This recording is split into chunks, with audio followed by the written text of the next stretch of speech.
إن حبناها مرشحين تاع مدحوين النماذج جبلان وترتمية قاركود حبنا يكيه دولة فدرالك قارك لنا وحلا تاجر وحلا شيئين دولة دوي تاجر سنتاي أدوق ما كم مدح بنانتي دولة فدرالك ومتى مرشح سيدي صوت ترتمية أنا وسيد دبا عبد الرحمن هان دولة دحنا كومدا بني عد كلا وكم مدح بنان وجروب كلا كومدا بني مرشح موادنا والصوماليات ورجبلان وسيدي إسكي سأتاجر بانهاي waxaan codka ka rabana waa shacbiga Jubbaland waxaan rajeynayaa markii political programkayga aan u soo bandhigo oo waqtigeeda la gaaro inaan codadka ugu badan heli doono madaxweynaha Jubbaland noqon doono waan ku kalsoonahay haddii aan musuqmaasuq iyo caqabado kale aysan imaanin deegaankii ma tagtay oo dhulkii wax laga soo dooranayay iyo xildhibaanadii la dooranayay iyo waxaasi ololahooda ma ka qayb gashay walaalo horta waxa weeye deegaankii waan tagnaa Kismaayo oo waa deegaankeeni waa xor bay noo tahay gobolka Gadana waan tagnaa waxaana tagin oo kaliya gobolka Jubbada Dhexe oo dabcan hadda asagu gaabka la iskaga jira marka inta badan arrimuhu si fiican bay noogu socdaan laakiin waxaan isleenahay maamulka Jubbaland hadda talada haya madaxweynaha iyo baarlamaankiisa iyo xukuumaddiisa maadaama 4 sano ee sharcigu siiyay ee ballanta ahayd ee axdiga ay galeen maadaama ay soo dhamaatay waxaan isleenahay maanta ayagu marka ballantaas ha fuliyaan oo awfu bil ahdi in al ahda kana mas'uula ballan bay qaadeen inay 4 sano mandate-koodu yahay inay 4 sano wax qabanayaan 4 sanana de waxa la dhaafay magaalada Kismaayo Jubbaland waxay noqotay magaalada Kismaayo oo kaliya waad ogtahay xitaa Jubbadii hoose degmooyinkii kale badhaadho maxaan ku yiraahdaa Jamaame إلى متقن دقمة حجر لما هيو شو بدأ الحوي عاصمتي بوء على قطار لها شيء قبل كي قدر لما دقموين كيسمانته جبل كما أرميسو وبودا جوني أطمان ده الله دقمة كرباري وعاصمتي لو دولو بلد حاو باردير بورلو لما دقموين قبل كي قدر نوا جوني بيتاجيهن مركز تضبط السنة محو هاي ما مكتوب جبل نوجري وحاول ندور الله magaalada Kismaayo iyo takadeeda mar hadii marka 7 sano ay horumar sameyn waayeen marka waxa weeye aqliga saliimka inuu shaqeeyo maanta madaxweynaha Jubbaland iyo maamulkiisa haday tahay baarlamaanka haday tahay xukuumadda waajibaadka saaran dastuuriga waxay tahay ee balanta ay qaadeen inay doorasho xor iyo xalaal sameeyaan oo markaas sida Cabdiwali Gaas ay ka hooleelaan meesha oo marka dhalinyaro aan oo kale to mutacalimiin hadii aanu ilaahay nasiibka caawiyo ama cid kale caawisaba dadka anaga marka aragtida cusub watay vision kale mission kale honesty knowledge kale accountability kale transparency ku shaqeynaya waa dadkaas marka it is time for us markaas waa waqtiga anaga maanta saasaan rajeynaa insha Allah musharaxnimadaada waynu u soo noqon doonaa iyo waxaad soo kordhin doontaa gobolka Gedo dawladda ayaa waxa lagu eedeeyay dawladda dhexe inay faragelin ay ku hayso ma laga yaabaa arinta gobolka Gedo in wada hadaladani lagu dhameyn doono waxyaabaha aan ka sugayno wada hadalkan waxa kamid ah 3 qodob oo muhiim ah ka sugaynaa number 1 madmadowga dawladda dhexe iyo dawlad goboleedka u dhaxeeya in la dhameeyo waan sugaynaa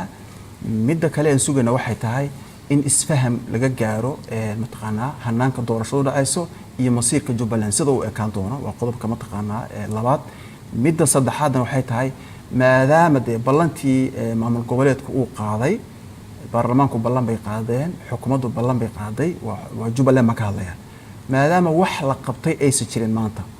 oo 7 sano Jubbaland ay tahay magaalada Kismaayo kaliya hadda in lagu qanciyo madaxweynaha iyo tiimkiisa inay iska nastaan maanta si sharaf leh oo qiimo leh u nastaan oo markaas dhalinyarada ama musharaxiinta dalada aragtida cusub ee aan madaxda ka ahay iyo cid kale oo tartamaysa free arinta looga dhigo oo aan doorasho galno oo cidii marka Allah khaliqa ee samada uu ka soo magacaabo loo daayo oo markaas dib u heshiisiintii iyo dawladiskii iyo nabadii Jubbaland aan halka ka bilowno si xalaal ah oo ka bedelan sida hadda u jiraan laakiin iyaga qudhoodba waxay leeyihiin magaalada Kismaayo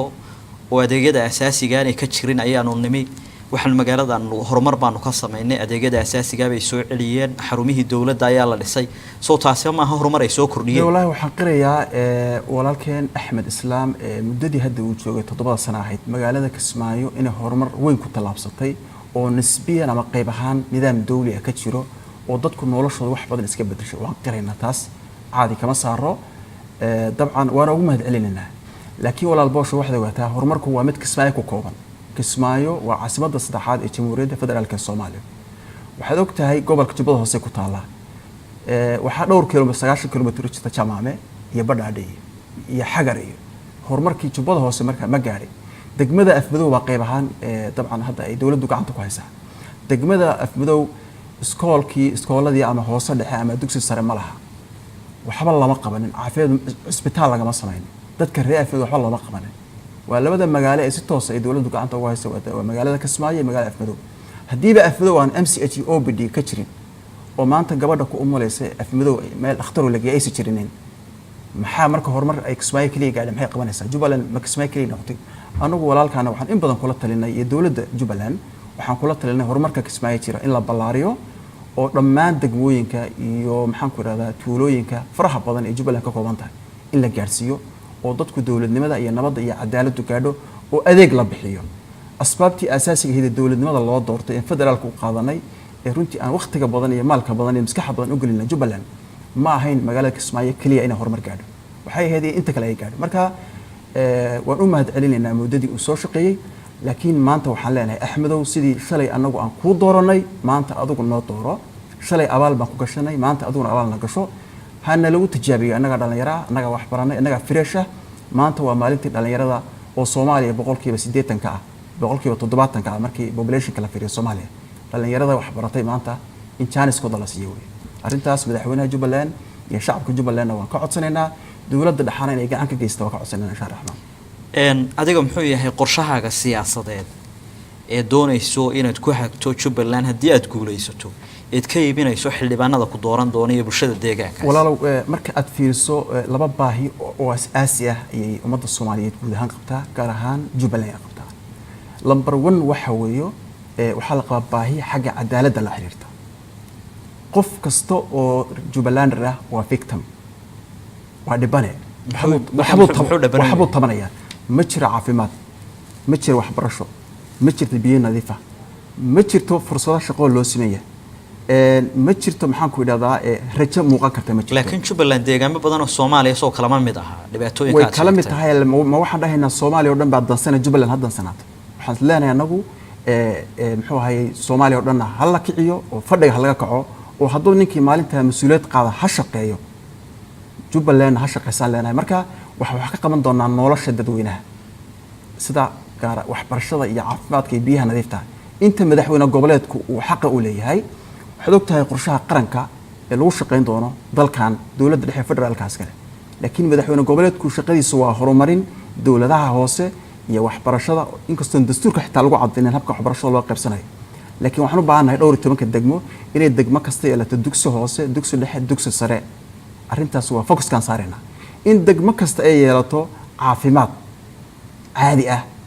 oo dhalaanka iyo hooyada iyo dadka da'da ah dadka tabarta yar lagu xaliyo degmo kasta inay yeelato mataqana iyo tuulo kasta inay yeelato biyo nadiif ah cabto iyo adeeg la siiyo waa mid xagga cadaaladda la xiriirta waxaan rabnaa laba nooc oo cadaalad u kala qaadana cadaaladda muranka la xiriirta waa inay garsoor sax ah hesho cadaaladda oo qofkii naftiisa iyo maalkiisa sharafkiisa loogu yimaado oo la dulmo meel u dacwoodo in la helo way oo police community la sameeyo police aadaab la sameeyo waa in maxkamaduhu shaqeeyaan taas waa mid cadaaladda xagga muranada la xiriirta cadaaladda xagga xuquuqda asaasiga la xiriirta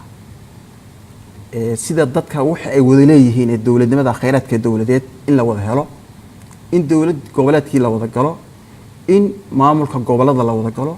in dawladaha hoose la wada galo in tuulooyinka la wada galo dadku waxa ka dhaxeeya Soomaalinimada ah ee wada leeyihiin Jubbaland ay wada leedahay xuquuqda asaasiga waa in jareer iyo jaleecba loo sinaado oo cadaaladaas xuquuqda asaasiga ah in la helo way marka labada point oo cadaaladda ah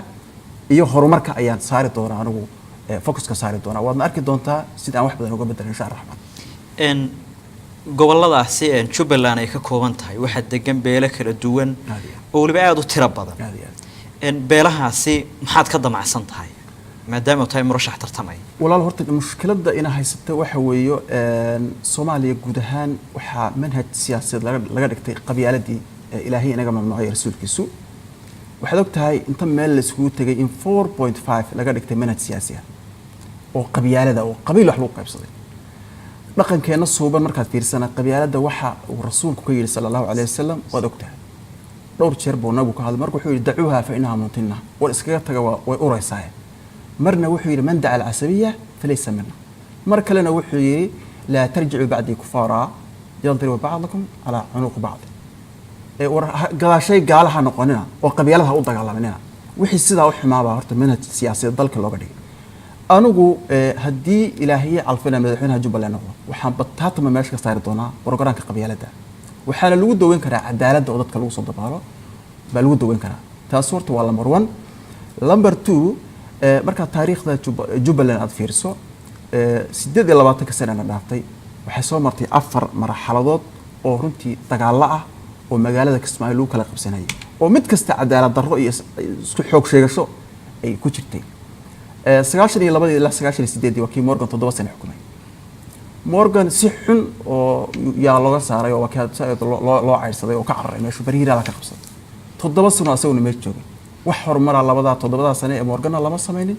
7 bariiraana lama sameeynin 7 sano ana xarakada shabaab ay xukumayso wax horumar lama sameeynin 7 sano waa Axmed Madoobe xukumay waa inaga hadda dhahayna magaalada Kismaayo kaliya qayb ahaan horumar sameysay inta kale lama gaarin waxa lagu dagaalamayo ma aha in dadkii cadaaladooda iyo nabadooda iyo dawladiskoodii iyo dibushiintoodii iyo dibdhiskoodii ma aha isha dhaqaalaha tikada loo kala cararaya oo Soomaali weyn oo dhan ka dhaxayso anigu waxaan rabaa dhaqankaas inaan meesha ka saaro haddii ay Soomaalidu iska jufjufo tahayna anigu nisbiyan waxa la dhihi karaa qof dadka dhan u dhaxeeya baanahay waxa iscaraysanayna waa hal xaafad runtii marka aad fiirso Jubbaland waxa aan Morgan leenahay mataqaanaa bariiraale iyo Axmed Madoobe iyo waa hal xaafad waxaan dhihi karaa waa un degmada Kismaayo iyo Garbahariye afbada wax sabab buusanayo waxa maqan ummadii Soomaaliyeed oo badan baa lagu dul dagaalamaya carrays oo dhibaato ku jirta jamaama soo qaadi karaa ummad Soomaaliyeed degan tahay jilib baan soo qaadi karaa ummad Soomaaliyeed degan tahay waxaan soo qaadi karaa saako ummadii Soomaaliyeed way dhibantay kuwan marka ayagana way isku habsaameen ummadii Soomaaliyeed way la gooyeen marka waxaan u baahanahay waqtigii aan waxaas oo dhan isku keeni lahayn ee dib u heshiisiin iyo dib u dhis ummadda Soomaaliyeed inagoo dhaqankeena soo banaa ee shariicada ahaa iyo wixii xadaarad inagoo aan lahayn cuskanayna xilligii aan waxa soo afjari lahayn baa la joogaa taasoo waa mid tan kale ee ayadna muhiimka waxay tahay it is time for change markaas waa xilliga isbedelka aad iyo aad madaxweynaha Jubbaland inkastoo aanu sheegin inuu sharaxan yahay haddana waxa suurtagal ah inuu sharaxo uu tartankii ka qayb galo si kala marka loo eegana waa madaxweynihii doorashada qabanayay aad iyo aad ma la kulantay wali ni horta Axmed Islaam la kulankiisu wuu igu yaraa waxaan u maleynayaa 7 sano oo madaxweynaha 3-4 jeer baan kulanay oo ma ekayn inaad waa media oo ma ekayn nin flexible ah hogaamiye dagaal baan u arkaa inuu yahay hogaamiye maamul anigu ma arko arrintii inaan iskhilaafna keentayna waxay ahayd shirki aan ku qabtay magaalada Kismaayo ee aan kula hadlay qayb kamid ah odayaasha dhaqanka reer Jubbaland aan ku idhi war nabadiina ilaashada reer Jubbaland oo madaxweynaha maanta ay haystaan waa madaxweyne dagaal ma aha madaxweyne maamul oo dulqaata taas baa waxay keentay in colaad la ii qaado maamulka ii qaado aniguna hadee farahan ka qaaday reer Muqdisho aan iska ahay Muqdishodeeda aan iska joogaa haddaan Kismaayo tagana gurigeygii baan tagaa ma ogeeyo isku mashquuliyo laakiin mar haddii 4 sano aan u nabadgelinay oo maanta teemkiisa uu dhamaanayo waxaan leenahay waxaan tartano hadduu musharax yahayna ha imaado laakiin anagu waxaan ka rabnaa madaxweynaha iyo shacbiga Jubbaland iyo dawladda dhaxaba in ummadda Soomaaliyeed maanta ay isku raacdo doorasho xor iyo xalaal ah meesha ka dhacdo oo si free ah loo tartamo qofkii Ilaahay khaliqa u calfana 4 sano soo socoto Jubbaland si hogaamiyo waa tahay waxayna la magacaabay dhawaan guddigii doorashooyinka ee qaban lahaa doorashada baarlamaanka Jubbaland guddigaasi kalsooni intee leeg baad ku qabtaan wallahi nadar horta qof kasta oo muwaadina oo reer Jubbaland oo xil loo magacaabo anigu wax xasaasiyada kama qabo waan arkayay musharaxiin Soomaaliyeed oo reer Jubbaland oo dhaliilaysa waan arkayay musharaxiin booqashada prime ministerka xogaa wax ka sheegaysa ama aad martaqaana naceebka ee ugu fogaatay Axmed Madoobe iyo wax kasta negative-ka xilligii negative-ka inaan soo afjiraa wanaagsan oo ummaddu dhaqankeedii suubanayo laabato waqulu linaasi xusna ilaahay baa quraanku yiri dadka wax wanaagsan sheega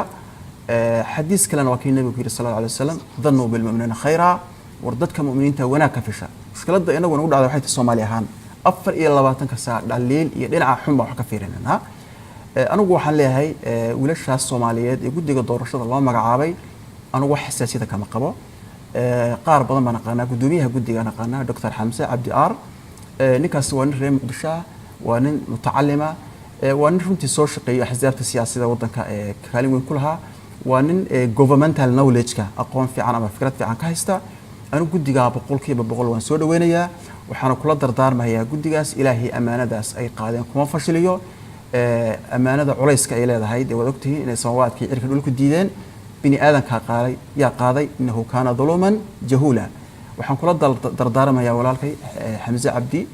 Barre iyo dhammaan guddiga inay amaanada qaadaan oo xildhibaanada Jubbaland la soo xulayo ay gacan ka geystaan dad mutacalimiina oo maanta dalka iyo dadka badbaadin kara in la soo saaro kulli waa kaligood ma aha odayaasha dhaqanka ayaa iskala xulista laakiin waxa laga yaabaa oday dhaqameedku inuu 5 qof dhiibo magacooda oo markii CV-gooda waxaas guddigan ayaguna ay talo ku yeeshaan baa laga yaabaa waxaan nagu marka u baahanahay baarlamaanka xulistiisa oo hadda ay muddo ka dhiman tahay aan u malaynaa 20 beri ka badnayma bisha afraad April ayay tahay baarlamaanka in la soo xulo waxaan rajaynaynaa marka guddigu inuu ku guuleysto hawlihiisa dadka la soo saaraya baarlamaanka inay noqdaan dad sharaf leh haddii doorashada madaxtooyada la gaarana waxaa loo baahan yahay madaxweyne mideeye ah oo dalkan iyo dadka Jubbaland isu keeni kara oo ummadda u dhaxeeya oo Soomaalida dhan wada ah in la doortaa loo baahan yahay madaxweynahan waxaan u maleynayaa in Cabdullaahi Dubadi aan u maleynayaa aqoon daqare aad berigii hore markii xildhibaanada la soo xulayay dhanka saamiga beelaha qaar baa qawaday oo sheegay inaan loo sinnayn hadda tabashadaasi beelaha qaar ay qabeen ma la isla meel dhigan maya waxa jirtay runtii duruuftii lagu ku dhismay maamul goboleedka Jubbaland duruuf aad u adag bay ahayd xilli dawladda dhexe ee Muqdisho ka jirtay ay dagaal ku qaaday maamul goboleedka oo maamul goboleedkii iyo shacbiga Jubbaland ay isdifaacayaan bay ku soo aaday qaba oo alool gali waxa la yiraahdo arrin degdegsiyan lagu sameeyay cabashooyin badan baa ka dhacay baarlamaanka federaalka amar buu ka soo saaray qaraar arrinta ka soo saaray qaraarkii si looga wada hadlay dawladdii dhexe federaalka hay'adda mudane Xasan Sheekh Maxamed hogaaminayay iyo madaxweynaha dawlad goboleedka Jubbaland Axmed Islaam ka wada hadlay arrintii si hoose loo dhaqay mar xubnaha tiradooda la kordhiyay way jirtay laakiin waxaan qabaa oo anigu aan hoosta ka xariiqaya oo gacan ka geysan doona hadii madaxweynaha la doorto in matalaada siyaasadeed ee baarlamaanteeriga shacbiga Jubbaland ay wada gaarto dhamaantii seereerkiisa iyo tiliciisa kuwa minority-ga kuwa majority-ga sheegtay kuwa minority-ga sheegtaba dhammaan inay matalaad helaan baarlamaanteeri ah oo heer dawlad goboleeda ama heer gobola ama matalaadii dawladaha hoose dhammaan 12 degmo waxaan sameyn doonaa city council-kii ama baarlamaanka heer degmo Soomaalida mushkiladda haysta waxay tahay dawladda sare lagu mashquulaa dawladaha hoose oo ka muhiimsan oo macnihii waxbarashada iyo caafimaadka adeeg bixinta 100% xisaaraa lama tixgeliyo laakiin anigu waxaan focus ka saari doonaa